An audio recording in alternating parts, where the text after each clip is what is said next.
ओम नमोजी आदेश गुरुजी सर्वांना मी आज तुम्हाला माझा शाबरी कवचाचा अनुभव सांगते। तसं मी बजरंग बाणची पण दीक्षा घेतली आणि शाबरी कवचाची पण दीक्षा घेतली। मी अगोदर शाबरी कवचाची 7 फेब्रुवारीला दीक्षा घेतली।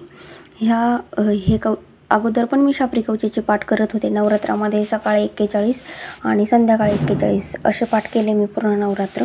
पण ते सिद्ध झालं का नाही मला ते असं कळतच नव्हतं। मग तसंच मग नंतर मी गुरुजीचे यूट्यूब चॅनल बघितलं, त्यांनी शाबरी कवच दीक्षा दिली। मग मी ती दीक्षा घेतली। त्याच्यानंतर मी 108 पाठ केले। 108 पाठ केल्यानंतर ते सॅटिस्फॅक्शन झालं की एक मनाला समाधान, गुरुकडून दीक्षा घेतली आता तर हे शाबरी कवच सिद्ध झालं आहे म्हणून। त्याच्यानंतर मग माझ्या घरात खूप निगेटिव्ह वातावरण होतं। तशी माझी आई अमावस्या, पौर्णिमा, एकादशी, शनिवारी दिवसभर झोपून राहत होती। तिला काही सुधरतच नव्हतं, खात पण नाही, पीत पण नाही। खूप ठिकाणी दाखवलं, नाथ महाराजाच्या खेट्या सुरू केल्या, तेव्हापासून थोडं बरं वाटायला लागलं।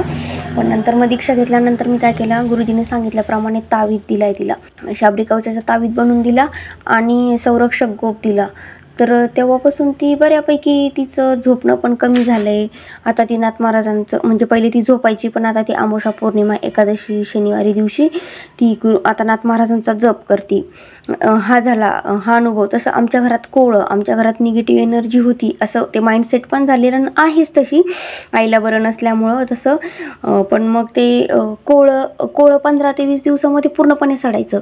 आणि माझ्या आईला 4.5 ते 5 वर्षापासून ती नुसतं अमावस्या, पौर्णिमा, एकादशीला झोपून राहायची, पण आता ती पूर्ण ओके झाली, टकाटक। फक्त 15 ते 20 दिवसामध्ये, जास्त पण कालावधी नाही लागला। पण एवढं ती नाथ महाराजांचा खूप जप वगैरे करते आणि शाबरी कवचामुळे तिला पूर्ण सपोर्ट सिस्टीम पूर्ण भेटलंय तिला। आता हा झाला शाबरी कवचाचा अनुभव। दुसरा, मी त्याच महिन्यामध्ये गुरुजींनी मला बजरंग बाणची दीक्षा दिली 17 फेब्रुवारी, ह्या आत्ता 2 महिन्यापूर्वी। मग मी बजरंग बाणची दीक्षा घेतली।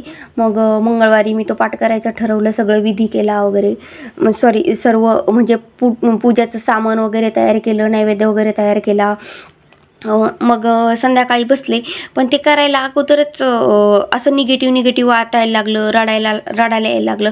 पहिले 30 पाठ तर मी रडतच केले, खूप ओव्हर थिंकिंग व्हायला लागलं। मग मी थोडा ब्रेक घेतला, थोडं फ्रेश झाले।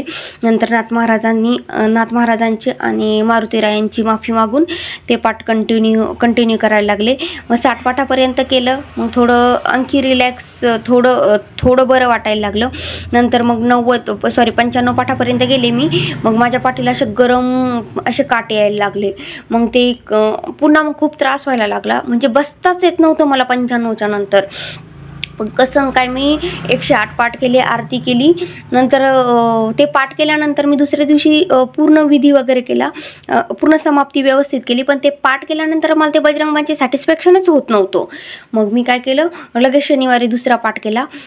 शनिवारी पूर्ण विधिवत सगळं केलं, मारुतीरायांना दर्शन घेऊन आले वगैरे, सगळं गुरुजींनी सांगितल्याप्रमाणे मग केल्यानंतर पण दुसऱ्या दिवशी जो 108 पाठ केला आहे मी, आरती केली, दुसऱ्या दिवशी समाप्ती झाली, त्या दिवशीपासून अचानकच आमच्या घरी सण असल्यासारखं वातावरण झालं। एकदम सगळ्यांचे पूर्ण माइंडसेटच चेंज झाले। नाही तर पूर्ण असं निगेटिव्ह, वहिनी दादा एकमेकांना बोलत नव्हते, आई बोलत नव्हती, पण तेव्हापासून पूर्ण एकदम खूप आनंदी वातावरण झालं।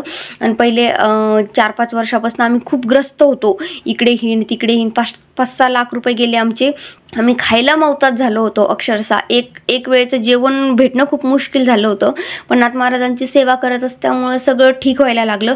आणि आता दर मंगळवारी बजरंग बाण आणि रविवारी शाबरी कवचाचा पाठ करते, त्यामुळे सगळं घरातलं एवढं 5-6 लाख रुपये देऊन खर्च करून घरात एवढं पॉझिटिव्ह वातावरण नव्हतं, एवढं घरातलं पॉझिटिव्ह वातावरण झालं। आणि इकॉनॉमिकल आम्ही खूप अडून पडलो होतो, ते इकॉनॉमिकल सगळे प्रॉब्लेम हळूहळू पूर्णपणे व्यवस्थित व्हायला लागले।